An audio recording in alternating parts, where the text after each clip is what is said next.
శ్రీరామ రామ రామేతి రమే రామే మనోరమే సహస్రనామ తత్తుల్యం రామనామ వరాననే శ్రీరామ రామ రామేతి రమే రామే మనోరమే సహస్రనామ తత్తుల్యం ఓం నమో భగవతే వాసుదేవాయ నమః. ఉపనిషత్ దర్శనం. ఋగ్వేదాంతర్గత ఉపనిషత్తులలో రెండవది కౌశీతకి బ్రాహ్మణోపనిషత్. శ్లోకం: శ్రీమాత్ కౌశీతకి విద్యావేద్య ప్రజ్ఞామాత్ర పరాక్షరం ప్రతియోగి వినిర్ముక్త బ్రహ్మమాత్రం విచయంతయే. గార్గేయ మహర్షికి చిత్ర అని పేరు కూడా ఉంది. ఒకనాడు ఆయన యజ్ఞం చేయాలని సంకల్పించుకున్నాడు. ఆ యాగ నిర్వహణ కోసం ఔరుని మహర్షిని రమ్మని కోరగా ఆయన తనకు బదులుగా తన కుమారుడైన శ్వేతకేయుడిని యాగం చేయడం కోసం పంపించాడు.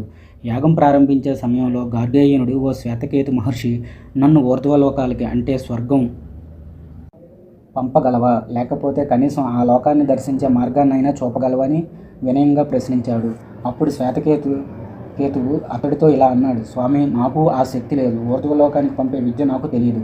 మా తండ్రి గారిని అడిగి తెలుసుకుని వస్తాను అని చెప్పి సరాసరి ఆరుని దగ్గరికి వెళ్ళి గార్గాయనుడు కోరిన కోరికల గురించి వివరించాడు. అది విన్న ఆయన, శ్వేతకేతు, నాకు కూడా ఊర్ధ్వలోకానికి పంపే విద్య గురించి తెలియదు. పద, మనమిద్దరం కలిసి ఆయన్నే ఆ విద్య గురించి అడుగుదాం అని గార్గాయనుడి దగ్గరికి బయలుదేరాడు.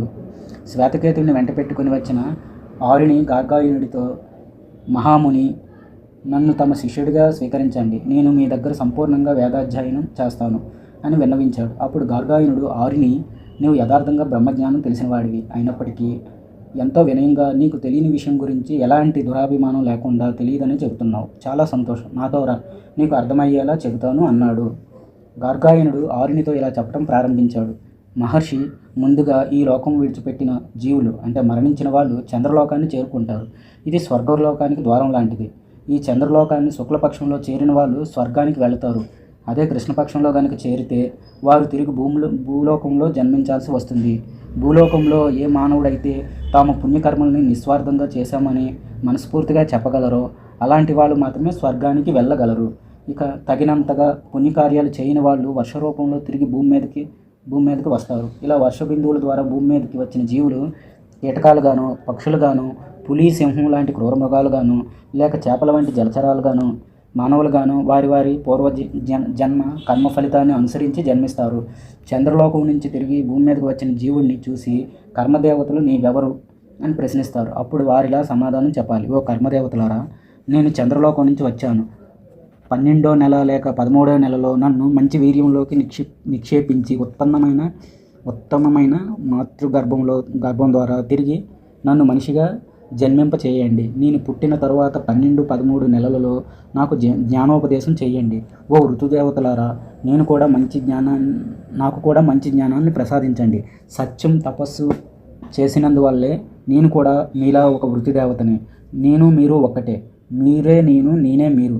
మనమిద్దరం ఒకటిగా ముందుకు వెళదాం అని చెప్పాలి.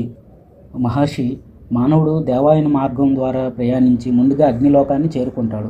ఆ తర్వాత వాయులోకానికి, అక్కడి నుంచి ఒకదాని తర్వాత ఒకటిగా వరుణ, ఆదిత్య, ఇంద్ర, ప్రజాపతి లోకాలకి వెళ్ళి అక్కడి నుంచి చివరగా శాశ్వతమైన బ్రహ్మలోకానికి చేరుకుంటాడు. ఆ బ్రహ్మలోకంలో అర్హ అనే ఒక దివ్య సరోవరం ఉంటుంది. అక్కడ యష్టిహ ముహూర్తకాలం నివసిస్తాడు. ఆ సరోవరం సమీపంలో విరజానది, ఈల్యహ అనే వృక్షరాజం, సాయజ్యం అనే సుందరమైన నగరం, అపరాజిత అనే అందమైన భవనం ఉన్నాయి. ఈ భవనానికి ఇంద్రుడు, ప్రజాపతి ద్వారపాలకులుగా ఉంటారు. ఆ దివ్య భవనంలో విభు అనే పేరుతో ఒక సభావేదిక, దాని మీద విచక్షణ అనే పేరు గల దివ్య సింహాసనం ఉన్నాయి. అక్కడే అమితేజాహ అనే అందమైన పర్యంకం కూడా ఉంది. మానసి, చాక్షుషి అనే ఇద్దరు దేవకాంతులు పూలని చేతుల్లో ధరించి జగత్తుల్ని చూపిస్తుంటారు. ఆ భవనంలో అప్సరసులు, మాతృదేవతలు, నదీమాతలు, దాసదాసీ జనులు సేవలందిస్తూ ఉంటారు. ఎంతో వైభవోపేతమైన ఈ బ్రహ్మలోకానికి చేరిన పుణ్యాత్ములు ఇక్కడ ఎన్నో దివ్య సుఖాలను అనుభవిస్తారు. తమ లోకానికి వచ్చిన పుణ్యాత్ములతో, ధన్యులారా, పావనులారా, నా ఐశ్వర్యాన్ని అనుభవించండి. ఈ విరజా నదిలో స్నానం చేసి యవ్వనాన్ని పొందండి, వార్ధక్యాన్ని తొలగించుకోండి అని స్వయంగా చెబుతాడు. మహర్షి, పుణ్యలోకాన్ని చేరుకున్న పుణ్యాత్ముడి దగ్గరికి సౌందర్యవంతులైన అప్సరసులు 100 మంది వస్తారు. మరో 100 మంది మధురమైన ఫలాన్ని, సుగంధ ద్రవ్యాల్ని, ఇంకో 100 మంది అప్సరసులు పూలమాలల్ని తీసుకువస్తారు. వారంతా తాము తెచ్చిన వస్తువులతో బ్రహ్మదేవుణ్ణి అలంకరించినట్టే ఆ లోకానికి వచ్చిన పుణ్యాత్ములను కూడా చక్కగా అలంకరిస్తారు. పుణ్యాత్ముడు అప్సరసుల ద్వారా అలంకరించబడిన తరువాత బ్రహ్మ సన్నిధికి బయలుదేరుతాడు. దారిలో వచ్చే అరహ అనే సరస్సుని చూసి మానసికంగా అందులో స్నానం చేస్తాడు. అక్కడే యష్టేహ అనే ముహూర్తం సేపు కాలం గడుపుతాడు. అక్కడి నుంచి విరజా నది దగ్గరకు చేరి ఆ నదిలో కూడా మానసికంగా స్నానం చేస్తాడు. ఆ నదీ స్నానం వల్ల అతడికున్న పుణ్య పాప ఫలాలన్నీ అతన్ని విడిచిపోతాయి. అలా అతన్ని వదిలి పుణ్యఫలం అతడికి ఇష్టమైన బంధువులు, మిత్రులు, ఇతరులకి చేరుకోగా పాపఫలం అతడి ఇష్టం కాని శత్రువుల్ని చేరుకుంటుంది. 2 రథచక్రాలు పరిగెడుతూ వెళ్ళిపోయినట్టుగా అతన్ని పాపపుణ్యాలు 2 పరిగెడుతూ పారిపోతాయి. అలా ద్వంద్వాలన్నిటినీ అంటే సుఖ సంతోషాలు, పాపపుణ్యాలు వదిలిపెట్టిన ఆ పుణ్యాత్ముడు బ్రహ్మదేవుణ్ణి చేరుకుంటాడు. విరజానది నుంచి బయలుదేరిన పుణ్యాత్ముడు ఈల్యా అనే మహావృక్షం దగ్గరికి చేరుకుంటాడు. అలా చేరిన వెంటనే బ్రహ్మదేవుడికి ఉన్న సుగంధ చైతన్యం ఇతడిలోకి చేరుతుంది. తరువాత అపరాజిత అనే సుందరమైన భవనంలోకి వెళతాడు. అక్కడికి వెళ్ళేసరికి బ్రహ్మ తేజస్సు ఇతడిలోకి ప్రవేశిస్తుంది. ఆ దివ్య భవనానికి ద్వారపాలకులుగా ఉన్న ఇంద్రుడు, ప్రజాపతి ఇతడికి దారి చూపగా ఆ పుణ్యాత్ముడు విభు అనే పేరుతో ప్రసిద్ధమైన సభా వేదిక దగ్గరికి చేరుకుంటాడు. ఇక్కడ కూడా బ్రహ్మ తేజస్సు అతడిలోకి ప్రవేశిస్తుంది. ఆ తేజోబలంతో వేదికనెక్కి అక్కడున్న విచక్షణ అనే బ్రహ్మ సింహాసనాన్ని సమీపిస్తాడు. అతడక్కడికి చేరిన వెంటనే అక్కడున్న ప్రజ్ఞల్ని ఎంతో తేజస్సుతో వెలిగిపోయే పర్యంకాన్ని చూస్తాడు. ఆ పర్యంకమే ప్రాణం. ఆ ప్రాణానికి భూత భవిష్యత్తు ముందు కాళ్ళుగా, సంపదలు ఆహారం అనేవి వెనుక కాళ్ళుగా, భద్రయజ్ఞ యోగాలుగా 2 ఆ ప్రాణానికి శిరస్సులు. గొప్పవైన రథంతర శాపాలు 2 ఇరుప్రక్కల ఉండే కర్రలు. ఇక ఆ పర్యంకానికి అంటే మంచం అడ్డంగా ఉండే బద్దలు యజస్సులు కాగా, సోమలతలు ఆ బద్దల మీద ఉన్న చాపలు, ఉద్గీతలు మెత్తటి దిండ్లు. అలాంటి దివ్య పర్యంకం మీద బ్రహ్మదేవుడు ఆసీనుడై ఉంటాడు. అలాంటి బ్రహ్మని పుణ్యాత్ముడు సమీపించగానే, ఓ బ్రహ్మదేవ, నేను ఋతుదేవతని ఋతుధర్మంతో నాకు సన్నిహితమైన సంబంధం ఉంది. నేను ఆకాశం నుంచి శుక్లంగా మారి స్త్రీ గర్భంలోకి చేరాను. అలా చేరి నేను సంవత్సరం తేజస్సుగా మారి అన్ని జీవాత్మలుగా ఉన్నాను. అలాగే నీవు కూడా అన్ని జీవాత్మలకి ఆత్మగా ఉన్నావు. నీలాగే నేను కూడా ఆత్మనే అని అనగానే బ్రహ్మదేవుడు అతనితో తిరిగి నీవెవరు అని ప్రశ్నిస్తాడు. నేను సత్యాత్మని. సత్యాత్మ ఎవరు? ఇంద్రియా దేవతలు, ప్రాణవాయువు కాదు. ఇదే సత్యం. ఈ సమస్త జగత్తు సత్యం స్వరూపమే. నీవు కూడా జగత్ స్వరూపుడివే అని సమాధానం చెబుతాడు. పుణ్యాత్ముడు బ్రహ్మ ఓయి అని చెబుతాడు. పుణ్యాత్ముడు బ్రహ్మ ఓయి, అపోరూపులైన నా పురుష రూపం గురించి నీవెలా తెలుసుకున్నావు? పుణ్యాత్ముడు ప్రాణవాయువు శ్వాస ద్వారా తీసుకున్నాను.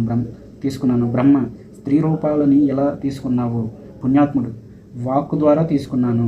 బ్రహ్మ మరి నపుంసక రూపాన్ని ఎలా తీసుకున్నావు? పుణ్యాత్ముడు మనస్సు ద్వారా తీసుకున్నాను. బ్రహ్మ అయితే వాసనలన్నీ ఎలా తెలుసుకున్నావు? పుణ్యాత్ముడు ముక్కు ద్వారా. బ్రహ్మ రూపాలని ఎలా తెలుసుకున్నావు? పుణ్యాత్ముడు నేత్రాల ద్వారా.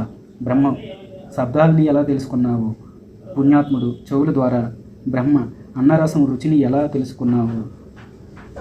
పుణ్యాత్ముడు నాలుక ద్వారా. బ్రహ్మ నీవు చేసే కర్మలన్నీ ఎలా తెలుసుకున్నావు? పుణ్యాత్ముడు నా 2 చేతుల ద్వారా.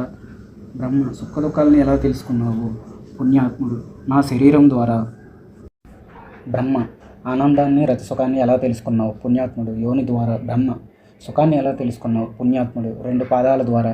బ్రహ్మ సంకల్పాన్ని, కోరికల్ని ఎలా తెలుసుకున్నావు? పుణ్యాత్ముడు నా బుద్ధితో, ప్రజ్ఞతో. ఇలా తానడిగిన ప్రశ్నలన్నిటికీ సమాధానాలు చెప్పిన పుణ్యాత్ముడితో బ్రహ్మ ఇలా అన్నాడు. ఓయి, జలరూపంలో ఉన్న ఈ ప్రపంచమంతా నాదే, ఇది నీది కూడా.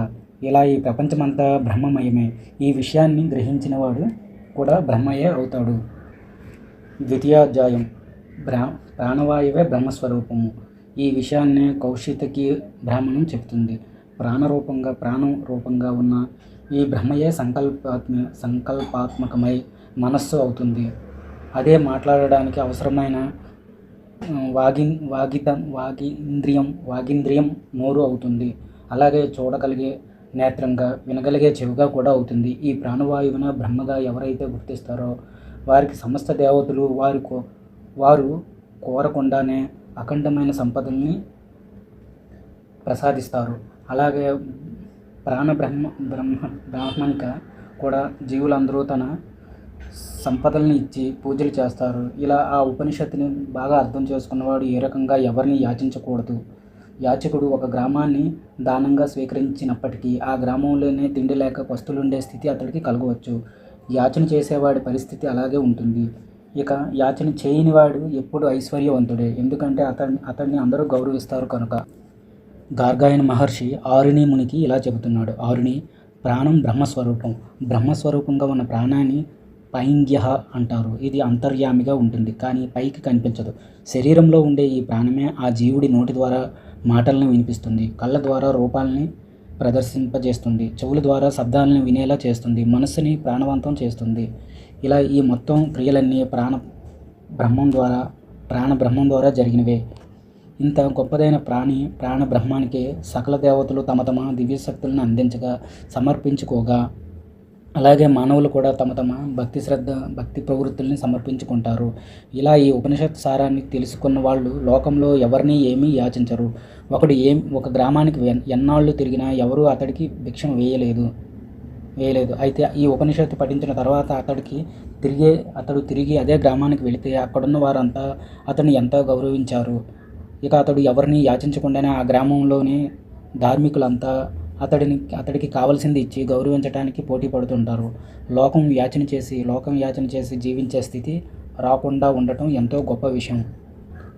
మహర్షి, మానవుడు తనకి స్వర్గాది దివ్యలోకాల్లో సకల సుఖాలు లభించాలంటే ఇప్పుడు నోరు చెప్పిన విధంగా అగ్ని కార్యాలు అంటే యజ్ఞయాగాదులు చేయాలి. పౌర్ణమిలేకే అమావాస్య తిథి నాడు కానీ, శుక్లపక్షంలోని ఏదో ఒక పుణ్యతిథి నాడు కానీ యజ్ఞాన్ని ప్రారంభించాలి. దీనికి మూలంగా ఒక పవిత్రమైన ప్రదేశాన్ని ఎంచుకొని మంచి చీపురుతో ఆ ప్రదేశాన్ని అంతా శుభ్రం చేసి నీళ్లు చల్లి మంచి మనసుతో అక్కడ అగ్నిహోత్రాన్ని చేయాలి. హోమకుండంలో హోమం చేయాలి. తన కుడికాలుని ముందుకు వంచి స్రవంతో కానీ సమసం లేక కంచుపాత్రతో కానీ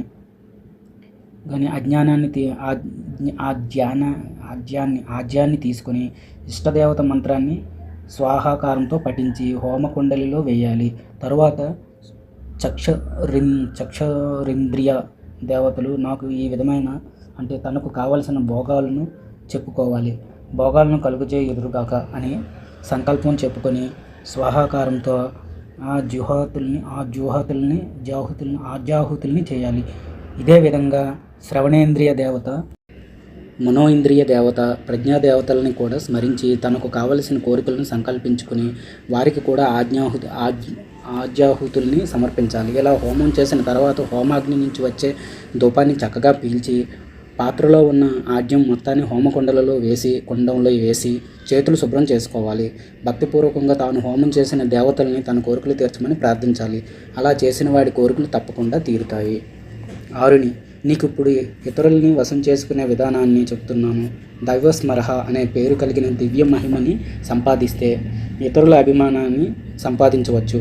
ఒక పురుషుడు లేక స్త్రీ నీ వశం కావాలంటే, నిన్ను అభిమానించాలంటే, అలాగే ఒకరు లేక అనేక మంది స్త్రీలు పురుషులు నీ మాట వినాలంటే, నీకు అనుకూలంగా ఉండాలంటే అగ్నికార్యం అనగా యజ్ఞాన్ని చేయాలి. శాస్త్రోక్తంగా హోమకుండాన్ని నిర్మించి, ఓ దేవత, నీ వాక్శక్తి, నీ నేత్రశక్తి, నీ శ్రవణశక్తి, నీ మనోశక్తి, నీ బుద్ధిశక్తి నాకు లభించుగాక అని స్వాహాకారాలతో సహా మంత్రాన్ని పఠించి ఆజ్యాహుతుల్ని సమర్పించాలి. ఆ తర్వాత ఆ హోమం నుంచి వచ్చిన ధూపాన్ని ఆగ్రానించి మిగిలిన ఆజ్యాన్ని తన శరీరమంతా పూసుకోవాలి. అగ్నికుండం దగ్గర నిలబడి నిశ్శబ్దంగా ఆ కుండాన్ని తాకి మనసులో తన కోరికల్ని స్మరించుకోవాలి. అలా చేస్తే చాలు అతడు అందరికీ ప్రీతిపాత్రుడు అవుతాడు. అందరూ అతడు వశమైపోతారు.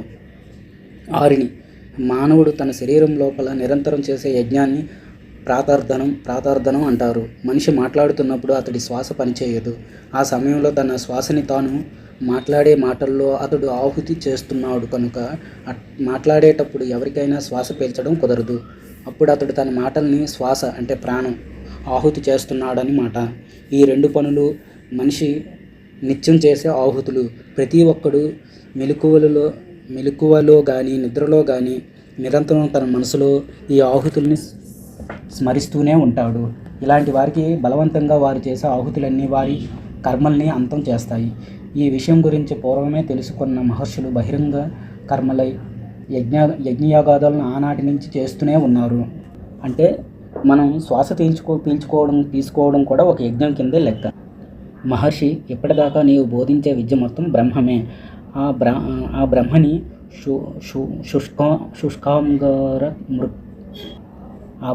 శుష్క అంగార మృక్ అని ఉపాసిస్తారు. మానవుడు సకల ప్రాణులు బ్రహ్మాన్నే ఉపాసిస్తున్నట్టుగా భావనలు చేస్తూ యజుర్వేద వృక్కులతో ప్రార్థించాలి. సకల జీవులు ఆ పరబ్రహ్మాన్ని ఋగ్వేద వృక్కులతో స్తుతిస్తున్నట్టుగా, ఆయన దివ్య మహిమల్ని సామవేద వృక్కులతో గానం చేస్తున్నట్టుగా ప్రార్థన చేయాలి. ఈ విధంగా ఆ పరబ్రహ్మ సౌందర్యాన్ని, ఆయన మహిమల్ని, గుణగణాలని, తేజస్సుని, కీర్తిని, ఐశ్వర్యాన్ని సకల ప్రాణుల్లో దర్శించాలి. ఇలా భావించుకునేవాడు యోగి. అలాంటి యోగి అతను ఆత్మని స్మరించుకొని శాస్త్రంలో చెప్పిన విధంగా యజ్ఞ యాగాది క్రతువుల్ని నిర్వర్తిస్తాడు. ఇక ఆరుద్వీడైనవాడు సంస్కరించబడిన వాటినన్నిటినీ రుజ్మయంగా సామమయంగా చేస్తాడు. దీన్నే త్రయా విద్య అంటారు. ఈ విద్య వల్ల ఈ సమస్తం ఆత్మమయంగా తెలుస్తుంది. ఈ విషయాన్ని తెలుసుకున్నవాడు స్వయంగా ఆత్మే అవుతాడు. మహర్షి సూర్యుడి అనుగ్రహం పొందాలంటే యజ్ఞోపవీతాన్ని ధరించి 3 సార్లు ఉదక పాత్ర మీద నీళ్లు చల్లి తర్వాత ఉదకంతో నిండిన కమండలాన్ని తీసుకొని అందులోని నీళ్లతో ఆచమనం చేసి సూర్యభగవానుడిని ఉపాసించాలి. ఓ సూర్యదేవ, నీవు సకల పాపాలని పోగొట్టేవాడివి. నేను చేసిన పాపాలన్నిటినీ పోగొట్టు. నీకు నమస్కరిస్తున్నాను. ఈ విధంగా ఉదయం పూట సూర్యుడిని ప్రార్థించాలి. తిరిగి మధ్యాహ్నం పూట, ఓ సూర్యదేవ, నీవు పాపాలని నశింపజేసేవాడివి కనుక నా పాపాలను కూడా నశింపచేయి అని ప్రార్థించాలి. అదేవిధంగా సాయం సంధ్యా సమయాల్లో కూడా, ఓ సూర్యభగవానుడా, సకల పాపాలని పోగొట్టే నీవు నేను చేసే పాపాలను కూడా పోగొట్టు అని ప్రార్థించాలి. దీనినే సూర్యోపాసన అంటారు. ఈ విధంగా ఆయన్ని ఉపాసిస్తే రాత్రి చేసిన పాపాలు, ఉదయం చేసిన పాపాలు సంపూర్ణంగా నశిస్తాయి. మహర్షి ఐశ్వర్యం పొందాలంటే చంద్రుడిని ఉపాసించాలి. ఎలాగంటే ప్రతి నెలలో వచ్చే పాడ్యమి నుంచి పౌర్ణమి తిథి వరకు చంద్రుడి పడుమటి దిశలో ప్రకాశిస్తుంటాడు. ఆ సమయంలో ఆయన్ని ఉపాసించాలి. ఆ ఉపాసనలో భాగంగా కొన్ని పచ్చగడ్డి పరకల్ని చంద్రుడికి సమర్పించి, ఓ చంద్రభగవాన్, నీవు నా హృదయంలో శ్రీసామ రూపంతో కొలువై ఉన్నావు. ఆ విషయం నాకు తెలుసు. నా కుమారులు చేసిన పాపాల వల్ల నాకు దుఃఖం కలుగకుండా ఉండుగాక అని అనుకుంటూ యత్తే స్వసీమే అనే మంత్రాన్ని పఠించాలి. ప్రాణశక్తి వల్ల కానీ, సంతానం వల్ల కానీ, పశువుల వల్ల కానీ నాకు ఎలాంటి దుఃఖాలు కలుగకుండా ఉండుగాక. నా హస్తాలని దేవుడైన ఇంద్రుడు రక్షించుగాక. సూర్యుడు నన్ను కాపాడుగాక. నేను నా కుడి చేత్తో ఎన్నో పుణ్యకార్యాలు చేయుదునుగాక అని పౌర్ణమి నాడు తూర్పు దిశలో చంద్రుడు ప్రకాశిస్తూ ఉన్నంత వరకు ఆ విధంగా ప్రార్థిస్తూ ఉదయాన్ని ఆయన్ని ఉపాసించాలి. ఓ చంద్రభగవాన్, నీవు సోముడనే పేరుతో రాజుగా ఉన్నావు. అయినా దుఃఖాలతో ప్రకాశించే ప్రజాపతివి నీవే. నీ 5 ముఖాలలో ఒక ముఖంతో సృష్టికర్తగా ఉన్నావు. ఆ ముఖంతోనే నీవు మహారాజుల్ని భుజిస్తున్నావు. అదే ముఖంతో నన్ను అన్నం భుజించేవాడిగా చేయి. 2వ ముఖంతో నీవు రాజుగా ఉన్నావు. ఆ ముఖంతో విశ్వంలో ఉన్న ప్రాణులందరినీ రక్షిస్తావు. 3వ ముఖంతో నీవు శౌనంగా ఉన్నావు. ఆ ముఖంతో పక్షుల్ని భక్షిస్తున్నావు. ఇలాంటి ముఖంతో నీవు అగ్నిలా ఉన్నావు. ఆ రూపంలో నన్ను ఈ విశ్వం మొత్తాన్ని అనుభవించేవాడిగా చేయి. 5వ ముఖంతో నీవు సృష్టిలో ఉన్న సకల జీవరాశుల్ని భక్షిస్తున్నావు. అదే ముఖంతో నన్ను అన్నం భక్షించేవాడిగా చెయ్యు. ఓ చంద్రదేవ, వారిని మాత్రమే ఓ చంద్రదేవ, మాలో ప్రాణశక్తి, మా సంతానం, పశు సంతతి క్షేమంగా ఉండుగాక. మమ్మల్ని ఎవరు ద్వేషిస్తారో వారిని మాత్రమే మేము ద్వేషిస్తాము. అలా మేము ఎవరితోనైతే ద్వేషిస్తామో వారి ప్రాణశక్తిని, సంతానాన్ని, పశువుల్ని నశింపజేయి. ఇలా చేసిన నీకు పూజలు చేస్తాము. సూర్య భగవాను కూడా పూజిస్తాము. మా కుడి చేతితో ఎన్నో పుణ్యకార్యాలు చేస్తాము. మహర్షి, మానవుడు తన భార్యతో శయ్య మీద పడుకునే సమయంలో ఆమె హృదయం మీద చేయి ఉంచి ఇలా ప్రార్థించాలి: నా హృదయంలో ఎంతో పవిత్రంగా చూడబడుతున్న ఓ దేవి, సౌందర్య రాశి, నాకు మంచి సంతానాన్ని కలిగించు. ప్రజాపతి రూపంలో నన్ను రక్షించు. నీకు పుట్టబోయే సంతానానికి ఎలాంటి వ్యాధులు, బాధలు కలగకుండా రక్షించు. ఈ విధమైన వృక్కులతో అంటే మంత్రాలతో ప్రార్థన చేస్తే అలా చేసిన వారి సంతానానికి ఎలాంటి వ్యాధులు, బాధలు కలగవు.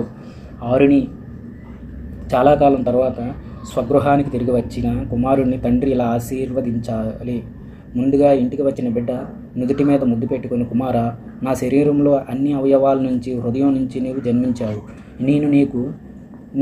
నీకు శుభం, నీకు శుభం కలుగుగాక అని నా హృదయపూర్వకంగా నేను నీకు క్షేమం కలగాలని ఆశీర్వదిస్తున్నాను.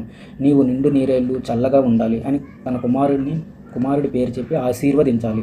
ఆ తర్వాత గోవుల హింకారంతో నన్ను హింకరిస్తున్నావు అని అంటూ 3 సార్లు పుత్రుడి నుదుటిని ముద్దు పెట్టాలి. మహర్షి, అగ్ని బాగా ప్రజ్వరిల్లినప్పుడు పరబ్రహ్మ ఎంతో తేజవంతంగా ఉంటాడు. ఆ అగ్నిలో జ్వాలలు చల్లారినప్పుడు అది మరణించి సూర్యుడిలో లీనమైపోతుంది. ఆ సమయంలో అగ్నిలో ఉండే ప్రాణశక్తి వాయువులో లీనమైపోతుంది. అప్పుడు బ్రహ్మ తేజవంతంగా ప్రకాశిస్తాడు. సూర్యుడు అదృశ్యుడవుతాడు. ఆ సమయంలో ఆ సూర్యుడిలో ఉండే తేజస్సు చంద్రుడిలో లీనమైపోతుంది. అదే సమయంలో సూర్యుడిలో ఉండే ప్రాణం వాయుభూతంలో చేరుతుంది. అప్పుడు కూడా బ్రహ్మ దివ్యంగా ప్రకాశిస్తాడు. చంద్రుడు అస్తమిస్తాడు. చంద్రాస్తమయం కాగానే ఆయనలో ఉన్న తేజస్సు విద్యుత్తులో లీనమైపోగా ఆయన ప్రాణం వాయువులలో కలిసిపోతుంది. అప్పుడు బ్రహ్మ ప్రకాశిస్తూ ఉంటాడు. ఇక విద్యుత్తు ప్రకాశించినప్పుడు, అది నశించినప్పుడు కూడా పరబ్రహ్మ ప్రకాశిస్తూనే ఉంటాడు. విద్యుత్తులోని వెలుగు, దాని ప్రాణశక్తి వాయుభూతంలో కలిసిపోతాయి. అలాగే సకల దేవతలు ఆ వాయువులలోనే లీనమైపోతాయి. అలా దేవతలందరూ వాయువులలో ఉండటం వల్లనే వారు అమరులయ్యారు. తిరిగి వారు వాయువుల నుంచే జన్మించి అమరులుగా, అధిదేవతలుగా ప్రకాశిస్తుంటారు. దీన్నే అధిదైవతం అంటారు. ఇదే ఆధ్యాత్మం. ఆరుని ముని: ఈ విధంగా పరబ్రహ్మ ఎప్పుడూ ప్రకాశిస్తూనే ఉంటాడు. యోగి అయినవాడు తన వాక్కులతో ఆయన్ని స్తుతిస్తాడు. అతడి వాక్కు నశించిపోయినప్పుడు ఆ వాక్కులలో ఉండే తేజస్సు చక్షురింద్రియంలోకి చేరుకోగా అతడిలోనే ప్రాణశక్తి అనంత ప్రాణవాయువుల్లోకి చేరుకుంటుంది. అప్పుడు బ్రహ్మ ప్రకాశిస్తాడు. నేత్రాలతో చూస్తాడు. ఆ నేత్రేంద్రియం నశించగానే అందులో ఉండే తేజస్సు శ్రవణేంద్రియంలోకి చేరుకోగా దానిలోని ప్రాణశక్తి అనంత ప్రాణవాయువులలో లీనమైపోతుంది. అప్పుడు కూడా పరబ్రహ్మ ప్రకాశిస్తూనే ఉంటాడు. తన చెవులతో వింటాడు. ఇక ఆ శ్రవణేంద్రియం కూడా నశించిపోయినప్పుడు దానిలో ఉండే తేజస్సు మనసులో కలవగా ప్రాణశక్తి అనంత వాయువులలోకి లీనమైపోతుంది. ఆ సమయంలో కూడా పరబ్రహ్మ ప్రకాశిస్తూనే ఉంటాడు. ఆ మనస్సుతో సంకల్పిస్తూ ఉంటాడు. చివరికి మనస్సు కూడా నశించిపోగా ఆ మనసులోని తేజస్సు, ప్రాణశక్తి రెండూ అనంత ప్రాణవాయువులలో లీనమైపోతాయి. అదేవిధంగా సకల దేవతలు అనంత ప్రాణవాయువులలో లీనమై తిరిగి అదే అనంత వాయువుల ద్వారా జన్మిస్తారు. ఈ విషయాన్ని గ్రహించినవాడు 2 విద్య హిమచల పర్వతాలని అవలీలగా ఒక గడ్డిపోచతో చుట్టగలడు. ఈ వృత్తాంతాన్ని విశ్వసించక ద్వేషించేవారు నశిస్తారు. ఆరుని ముని: శరీరంలో ఉండే దేవతలందరూ ఒకనాడు బ్రహ్మతో వివాదం పెట్టుకొని ఆ శరీరాన్ని వదిలి వెళ్ళిపోయారు. అప్పుడే శరీరం చేతనాన్ని కోల్పోయి ఒక కర్రలాగా పడిపోయింది. కొంతసేపటికి వాక్కు అంటే దేవత తిరిగి శరీరంలోకి ప్రవేశించింది. వెంటనే వాగేంద్రియం పనిచేయటం ప్రారంభించింది. మాట్లాడడం మొదలుపెట్టింది. అలాగే చక్షురేంద్రియం లోపలికి చేరుకోగానే మాటలే కాక శరీరం చూడటం కూడా ప్రారంభించింది. కొద్దిసేపటికి శ్రవణేంద్రియం శరీరంలోకి ప్రవేశించింది. అప్పుడు ఆ శరీరం మాట్లాడటం, చూడటమే కాక వినటం కూడా ప్రారంభించింది. మరి కొంతసేపు గడిచాక మనస్సు కూడా శరీరంలోకి ప్రవేశించింది. దానితో ఆ శరీరం మాట్లాడటం, చూడటం, వినటంతో పాటు మనసుతో ఆలోచించసాగింది. చివరగా ప్రాణశక్తి శరీరంలోకి ప్రవేశించగానే తిరిగి శరీరం పూర్వస్థితిని పొంది అప్పుడు శరీరంలో ఉన్న ఇంద్రియ దేవతలన్నీ అంటే కళ్ళు, చెవులు, నోరు, మనసు ప్రాణదేవతే గొప్పదని, ప్రాణదేవత వల్లే తమకి స్థితి కలిగిందని గుర్తించాయి. ఆ ప్రాణాత్మ ఆకాశంలో సంచరిస్తుండగా సకల దేవతలు అందులో లీనమైపోయి స్వర్గాన్ని చేరుకున్నాయి. ఎవరైతే ప్రాణదేవతలకు సకల దేవతల కన్నా ప్రాణాత్మే గొప్పదని తెలుసుకుంటారో అలాంటి వారు ప్రజ్ఞావంతులుగా కీర్తించబడతారు. తమ శరీరాన్ని విడిచిపెట్టాక అంటే మరణించాక వారు దేవతలతో సహా స్వర్గాన్ని చేరుకుంటారు. ఈ విషయాన్ని గురించి గ్రహించిన వారు విన్నవారు కూడా దేవతలుగా దివ్యలోకాలకు చేరి అమరులవుతారు. మహర్షి మరణం సమీపించినప్పుడు తండ్రి తన కుమారుడిని పిలిచి ఇలాంటి ఇంటిని పరిశుభ్రం చేయించి గడ్డిని పరిపించి నీటి కుండని సిద్ధం చేసి ఒక పాత్రలో నీళ్లు తెప్పించి అగ్నికుండంలో హోమం చేయడానికి సిద్ధపడతారు. తన కుమారుడికి మంచి వస్త్రాలు ధరింపజేసి అతడి శరీరాన్ని మొత్తం తాకుతూ ఇలా అంటాడు. వారిద్దరి మధ్య సంభాషణ ఈ విధంగా ఉంటుంది. తండ్రి, కుమార, నా వాక్ని నీలో ప్రవేశపెడుతున్నాను. కుమారుడు, తండ్రి, నాలో ప్రవేశించిన నీ వాక్ని స్వీకరిస్తున్నాను. తండ్రి, నా ప్రాణశక్తిని నీలో ప్రవేశపెడుతున్నాను. కుమారుడు, స్వీకరిస్తున్నాను. తండ్రి, నా నేత్రశక్తిని, నా శ్రవణేంద్రియ శక్తిని, నా జిహ్వేంద్రియ శక్తిని, నా కర్మఫలాలని, నా సుఖదుఖాలని, నా ఆనందాన్ని, రతిని, సంతానాన్ని, నా మనస్సుని, నా ప్రజ్ఞని, మేధస్సుని, నాలో ఉన్న ప్రాణశక్తిని నీ శరీరంలోకి ప్రవేశపెడుతున్నాను అనగానే పుత్రుడు, తండ్రి, నీవి పెట్టిన వాటినన్నిటినీ నేను స్వీకరిస్తున్నాను అని బదులిస్తాడు. తరువాత పుత్రుడు కుడివైపుకి తిరగగా తండ్రి తూర్పు దిశకు తిరిగి తన పుత్రుడిని పిలిచి, కుమార, నీవు మంచి కీర్తి ప్రతిష్టలతో బ్రహ్మవర్చస్సుతో వెలుగొందు అని పలికి అతడి ఎడమ భుజం పైన తన చేయి ఉంచుతాడు. ఆ తర్వాత తన వస్త్రాన్ని కుమారుడి ముఖం మీద కప్పి, నాయన, నీకు సకల స్వర్గాలు లభిస్తాయి. నా సర్వస్వం నీకు దారిపోస్తున్నాను. ఈనాటి నుంచి నేను జీవించి ఉన్నా మరణించినా నా శక్తి సంపదలు అన్నీ నీకు లభిస్తాయి అని చెబుతాడు. పూర్వం ఒకనాడు దివోదాసుడి కుమారుడైన ప్రవర్తనుడు యుద్ధం చేయాలని ఇంద్రుడి దగ్గరికి వచ్చాడు.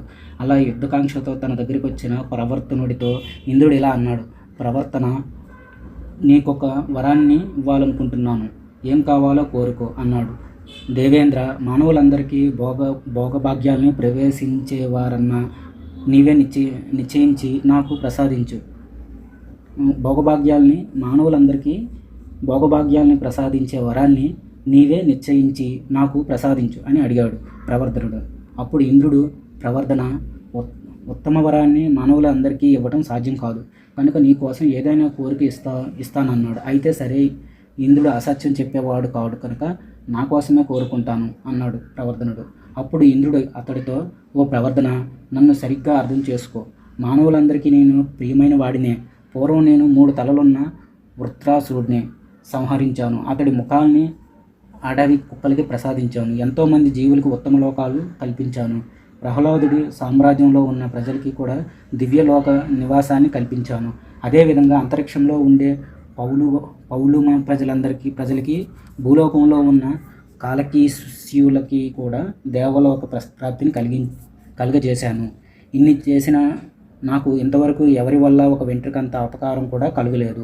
నన్ను పరిపూర్ణంగా అర్థం చేసుకున్న వాళ్ళు వారి లోకాలలో ఎలాంటి పాపాలు చేసినా, మాతృహత్య, పితృహత్య, భ్రూణహత్య లాంటి పాపాలు చేసినా సరే ఎలాంటి భీతిని పొందక్కర్లేదు. ఎందుకంటే యమదూతలు వారి దగ్గరికి రారు. ఇంద్రుడు దివోదాసు పుత్రుడితో ఇంకా ఇలా చెప్పాడు. ప్రతార్థన, నేను ప్రాణాత్మనే కాదు, ప్రజ్ఞాత్మని కూడా. అందుకని నన్ను ఆయువుగా, అమృతమూర్తిగా తెలుసుకొని ఉపాసించు. జీవుల చైతన్యం శ్వాసరూపంలో ఉంది. ఈ శ్వాస జీవాత్మకి మరణం అనేది ఉండదు. మానవ శరీరంలో శ్వాస సంచరిస్తూ ఉన్నంత వరకే జీవాత్మ లోపల నివసిస్తుంది. శ్వాస చైతన్యంలోనే ఈ జీవాత్మ అమరత్వాన్ని పొందుతుంది. ఎవరైతే నన్ను జీవాత్మగా అమరుడిగా భావించి ఉపాసిస్తారో వారికి స్వర్గలోక ప్రాప్తి కలుగుతుంది. వారు అమరులవుతారు. ఈ విషయం గురించి కొందరు ఈ విధంగా చెబుతారు. ప్రాణం, శ్వాస అనేవి నిరంతరం అనంతమైన ప్రాణంలో కలుస్తాయి. మానవుడి ప్రాణశక్తి అనంత ప్రాణ చైతన్యంతో కనుక సంబంధం పెట్టుకోకపోతే అతడు వాగేంద్రియం పనిచేయదు, చక్షురింద్రియం చూడలేదు, శ్రవణేంద్రియం వినలేదు, ఘ్రాణేంద్రియం వాసన చూడలేదు, మనస్సు సంకల్పించలేదు. ఈ పంచప్రాణులు ప్రాణులు ఐకమత్యంతో ఉండి శ్వాసని నడుపుతుంటాయి. ఇలాగే ఇంద్రియాలను కూడా పనిచేస్తూ ఉంటాయి. మనిషి మాట్లాడుతున్నప్పుడు కానీ, చూసేటప్పుడు కానీ, వినేటప్పుడు కానీ, ఆలోచించేటప్పుడు కానీ పంచప్రాణాలు ఐక్యంగా పనిచేస్తాయి. అలాగే ఉచ్ఛ్వాస నిశ్వాసలు తీసే సమయంలో కూడా పంచప్రాణాలు ఐక్యంగానే పనిచేస్తాయి. అందుకే ప్రాణ చైతన్యమే ప్రధాన తత్వం అని తెలుసుకోవాలి. ఆరుని ముని మానవుల్లో వాగేంద్రియం అంటే నోరు పనిచేయని వాళ్ళు మగవాళ్ళుగా, అలాగే కళ్ళు పనిచేయని వాళ్ళు గుడ్డివాళ్ళుగా, చెవులు పనిచేయని వాళ్ళు చెవిటి వాళ్ళుగా, మనసు పనిచేయని వాళ్ళు పిచ్చివాళ్ళుగా జీవిస్తున్నారు. ఇక కాళ్ళు చేతులు లేని వాళ్ళు కూడా జీవిస్తున్నారు. ఎందుకంటే వీటన్నిటిని ప్రాణమే రక్షిస్తుంది. బుద్ధిని ప్రజ్ఞని కూడా ఆ ప్రాణమే కాపాడుతుంది. అందుకే ప్రాణశక్తిని అందరూ ఉపాసించాలి. ఎందుకంటే ప్రాణశక్తితో అన్నింటినీ పొందవచ్చు. ఇక్కడ ప్రాణాత్మే బుద్ధిగా పనిచేస్తుంది. అలాగే బుద్ధి ప్రాణాత్మగా పనిచేస్తుంది. ఇవి రెండు పేరుకు విడివిడిగా చెప్పబడ్డప్పటికీ రెండు శక్తులు ఒకటిగానే పనిచేస్తాయి. దీన్నే విజ్ఞాన దృష్టి అంటారు. మానవుడు గాఢ నిద్రలో ఉన్నప్పుడు ఎలాంటి కళల్ని చూడటం లేదు. ఎందుకంటే ఆ సుషుప్తి అవస్థలో వాక్కు, నేత్ర, శ్రవణేంద్రియాలు, మనస్సు ఇవన్నీ ప్రాణాత్మలో లీనమై ఉంటాయి. కనుక ఆ మానవుడు నిద్రలో నుంచి మేలుకున్న వెంటనే కాంతి కిరణాలు వ్యాపించినట్లు ప్రాణాత్మ అన్ని ఇంద్రియాలలోకి తన శక్తిని ప్రసరింపజేస్తుంది. ఇలా ప్రాణాత్మ నుంచి ఇంద్రియాలు, ఇలా ఇంద్రియ కార్యాల నుంచి విషయాలు ప్రకాశిస్తాయి. ఈ ప్రాణాత్మ ప్రజ్ఞతో శరీరం అంతా వ్యాపిస్తుంది. అందుకే దీన్ని ఉపాసించాలి. ఈ ప్రాణాత్మే అన్నింటినీ రక్షిస్తుంది. కనుక ప్రాణాత్మని ప్రజ్ఞగా భావించాలి. అలాగే ప్రజ్ఞని ప్రాణాత్మగా ఉపాసించాలి. ఇలా చేయటమే సిద్ధి. తీవ్రమైన ఆర్తితో ఉండే మానవులు మరణావసానంలో సమ్మోహితుడవుతాడు. ఆ సమయంలో అతడి మనసు అతడి శరీరం నుంచి వేరవుతుంది. అలా జరిగినప్పుడు అతడికి ఏమీ కనిపించదు, ఏమీ మాట్లాడలేడు, ఆలోచించలేడు. ఎందుకంటే అప్పుడు అతడు బీజరూపం ధరించి ప్రాణాత్మలో లీనమై ఉంటాడు. మహర్షి మానవుడు తన శరీరాన్ని వదిలి వెళ్ళేటప్పుడు ఇప్పుడు నేను చెప్పబోయే పేర్లన్నింటినీ తన వెంట తీసుకుపోతాడు. ముందుగా తనతో సమానమైన వాసనల్ని ప్రాణశక్తితో తీసుకుపోతాడు. అతడు వాగేంద్రియం, అతడు వాక్కులతో సంపాదించిన వాసనలన్నీ, శ్రవణేంద్రియం దానితో సంపాదించిన వాసనల్ని, మనస్సు తాను సంపాదించిన సంకల్పాలని, వాసనల్ని ప్రాణాత్మిక సమర్పిస్తున్నాయి. ఇలా ఇంద్రియాల వాసనలన్నీ స్వీకరించిన ప్రాణాత్మ బుద్ధిగా పనిచేస్తుంది. అలాగే ప్రజ్ఞ ప్రాణాత్మగా పనిచేస్తుంది. ఇలా ఈ రెండూ కలిసి శరీరంలో కనిపిస్తూ ఉంటాయి. శరీరం విడిచి వెళ్ళేటప్పుడు ఈ రెండూ కలిసి బయటికి వెళ్ళిపోతాయి. గార్గాయనుడు చెబుతున్నాడు, ఆరుని ఈ సృష్టిలో ఉన్న జీవులందరిలో ప్రజ్ఞ అనేది ఒకే విధంగా ఎలా వ్యాపించిందో చెబుతున్నా. వాగేంద్రియం అంటే వాక్కు, దీనికి నామం అనగా పేరు అనేది బాహ్యరూపంగా ఉంటుంది. 2 ఘ్రాణేంద్రియం అంటే ముక్కు, దీనికి గంధం అనగా వాసన అనేది బాహ్యరూపంగా ఉంటుంది. 3 నేత్రేంద్రియం అంటే కన్ను, దీనికి రూపం అనేది బాహ్యరూపంగా ఉంటుంది.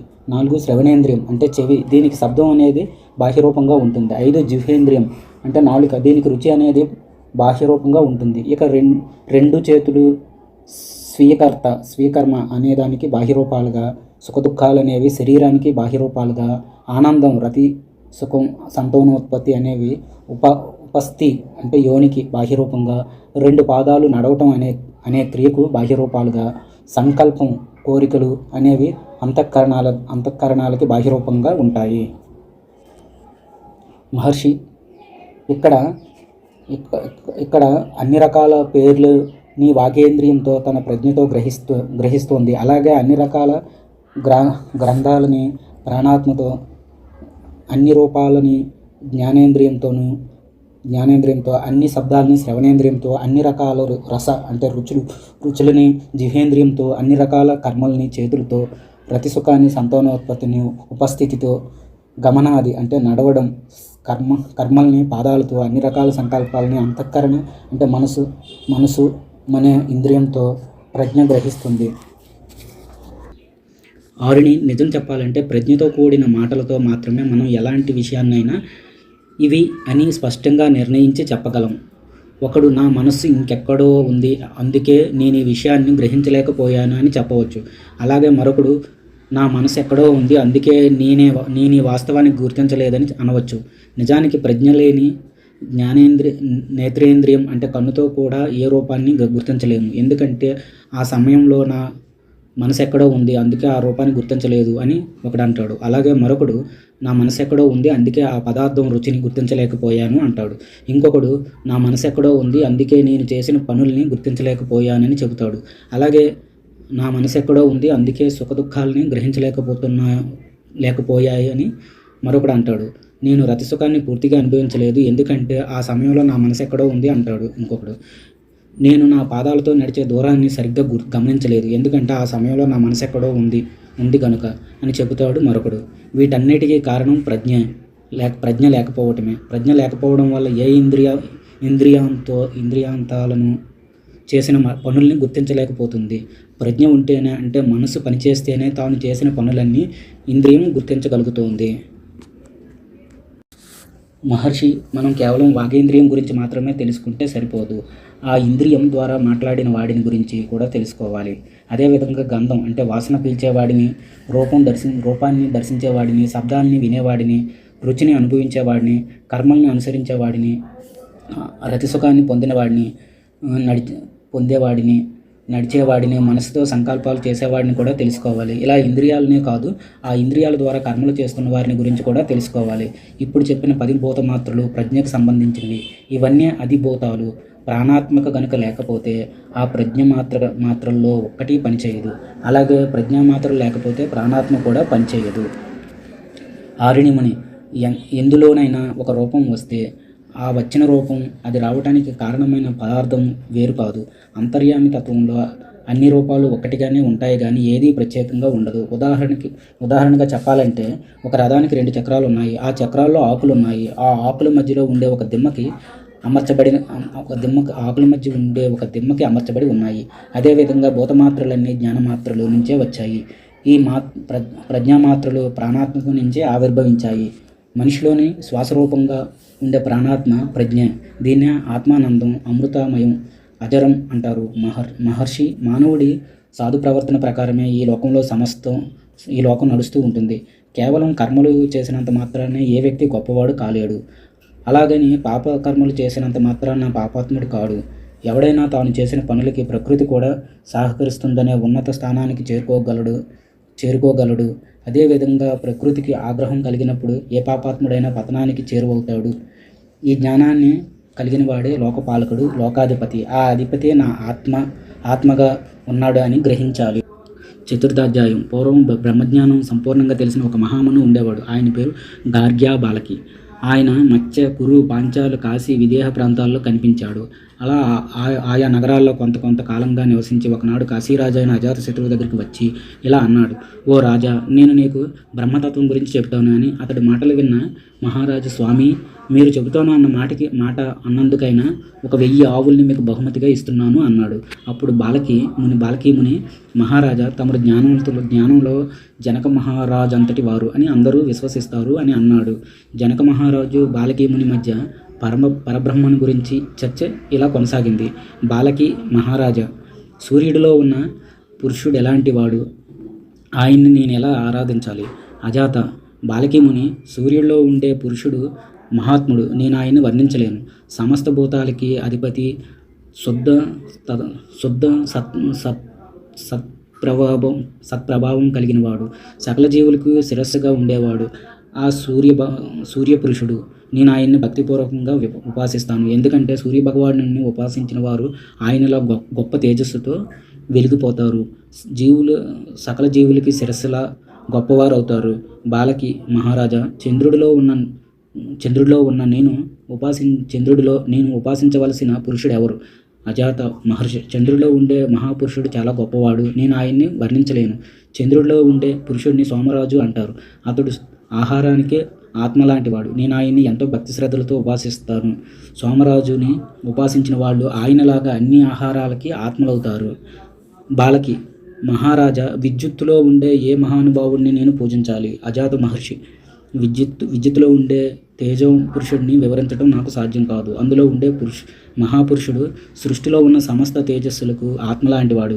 నేను ఆయన్ని భక్తి శ్రద్ధలతో ఉపాసిస్తాను. ఎవరైతే తేజస్సుని ఆత్మగా భావించి ఉపాసిస్తారో వారు సమస్త తేజస్సులకి ఆత్మలవుతారు. బాలకి, మహారాజా, ఉరుములలో ప్రకాశించే ఏ మహాపురుషుడిని నేను ఉపాసించాలి? అజాత మహర్షి, ఉరుములలో ప్రకాశించే ఆ మహానుభావుడిని నేను వర్ణించలేను. ఆయన సమస్త శబ్దాలకి అధిపతి. అలాంటి పురుషుడిని నేను ఉపాసిస్తున్నాను. ఎవరైతే మెరుపులతో పురుషుడిని శబ్దాత్మగా ఉపాసిస్తారో వారు సమస్త శబ్దాలకి ఆత్మలవుతారు. బాలకి మహారాజా, ఆకాశంలో ఉండే ఏ పురుషుడిని నేను ఉపాసించాలి? అజాత మహర్షి, ఆకాశ పురుషుడి వైభవం వర్ణించటం నాకు సాధ్యం కాదు. ఆయన పూర్ణ పురుషుడు, పరబ్రహ్మం లాంటివాడు. ఆ మహాపురుషుడిని నేను భక్తితో ఉపాసిస్తున్నాను. నాలా ఆకాశాత్మని ఉపాసించేవారు మంచి సంతానాన్ని, పశు సంపదని, కీర్తి ప్రతిష్టలని పొంది మరణించిన తర్వాత స్వర్గాన్ని చేరుకుంటారు. బాలకి మహారాజా, వాయువులలో ఉండే ఏ మహాపురుషుడిని నేను ఉపాసించాలి? అజాత మహర్షి, వాయువులలో ఉండే పురుషుడిని వర్ణించడం నాకు సాధ్యం కాదు. ఎందుకంటే ఆయన ఇంద్రుడిగా, వైకుంఠుడిగా, అపరాజితుడిగా ఉన్నాడు. నేను ఆయన్ని ఆ విధంగానే ఉపాసిస్తున్నాను. నాలా ఆయన్ని ఉపాసించిన వారు అపజయం ఎరగని శ్రీ మహావిష్ణువులాగా ప్రకాశిస్తారు. బాలకి మహారాజా, అగ్నిదేవుడిలో ఉన్న ఏ మహాపురుషుడిని నేను ఉపాసించాలి? అజాత మహర్షి, అగ్నిలో ఉండే ఆ మహానుభావుడిని వర్ణించడం నాకు సాధ్యం కాదు. ఆయన అన్నింటినీ భస్మం చేయగలడు. అలాంటి అగ్నిపురుషుడిని నేను భక్తిగా ఉపాసిస్తాను. నాలా ఆయన ఉపాసించిన వారు అగ్నిలా తేజస్సుతో ప్రకాశిస్తారు. బాలకి రాజా, జలంలో ఉండే ఏ మహాపురుషుడిని నేను ఉపాసించాలి?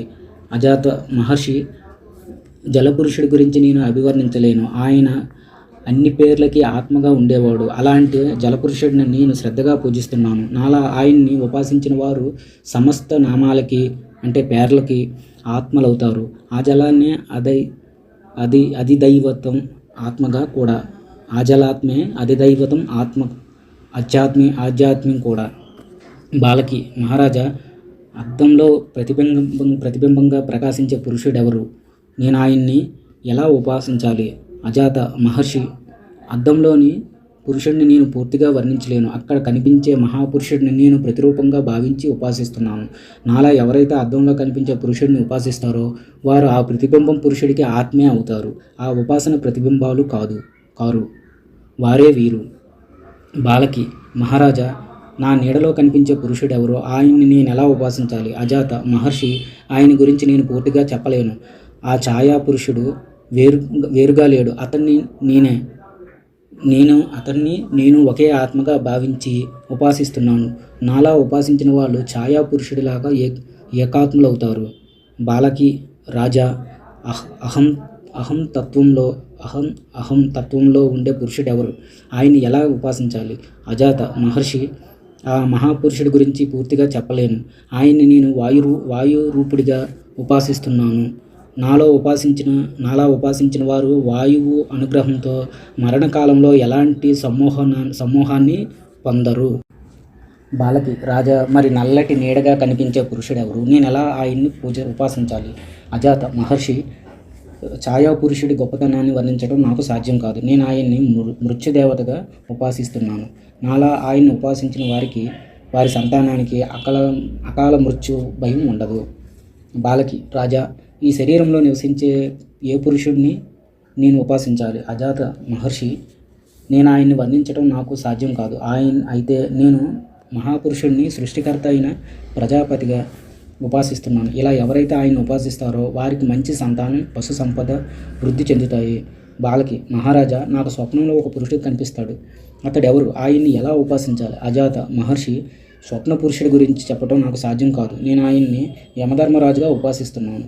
ఇలా ఎవరైతే యమరాజుని ఉపాసిస్తారో వారికి లోకంలో అందరికన్నా ఎక్కువ సంపదలు కలుగుతాయి. బాలకి రాజా, కుడికంట్లో కనిపించే పురుషుడెవరు? నేను ఆయన్ని ఎలా ఉపాసించాలి? అజాత మహర్షి, ఆయన్ని వర్ణించడం నాకు సాధ్యం కాదు. ఆ పురుషుడిని అన్ని నామాల ఆత్మగా, అగ్ని జ్యోతుడు ఆత్మగా ఉపాసిస్తాను. ఈ విధంగా కుడికంట్లో ఉండే పురుషుడిని ఉపాసించిన వారు అన్ని నామాలకి, అన్ని అగ్నులకి, అన్ని జ్యోతులకి ఆత్మలవుతున్నారు. బాలకి మహారాజా, మరి ఎడమ కంట్లో ఉండే పురుషుడిని నేను ఉపాసించాలి. అజాత మహర్షి, ఆ మహాపురుషుడి గురించి చెప్పే శక్తి నాకు లేదు. నేను ఆయన్ని సత్యాత్మగా, విద్యుదాత్మగా, సకల తేజస్సులకి ఆత్మగా భావిస్తూ ఉపాసిస్తున్నాను.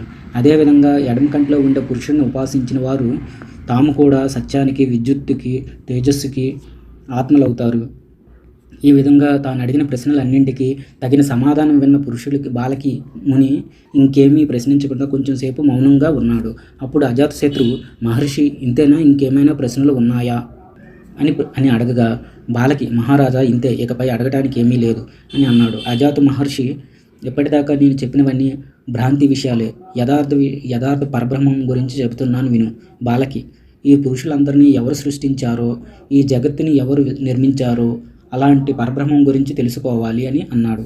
ఆ మాటలు విని బాలకి సమిధుల్ని అజాతశత్రువుకి సమర్పించి మహారాజా నన్ను మీ శిష్యుడిగా స్వీకరించండి అని వినయంగా ప్రార్థించాడు. అప్పుడు అజాతశత్రువు అతడితో బాలకీముని, విప్రుడు క్షత్రియుడికి శిష్యుడిగా ఉండటం ధర్మవిరుద్ధం. అయినప్పటికీ నీవు పరబ్రహ్మతత్వం తెలుసుకోవాలనుకుంటున్నావు కాబట్టి చెబుతా, నాతో రా అని అతడిని గాఢంగా నిద్రపోతున్న ఒక పురుషుడి దగ్గరికి అతడిని తీసుకువెళ్ళి నిద్రపోతున్న అతడిని తెల్లటి వస్త్రాలు ధరించిన ఓ సోమరాజా అని పిలిచాడు.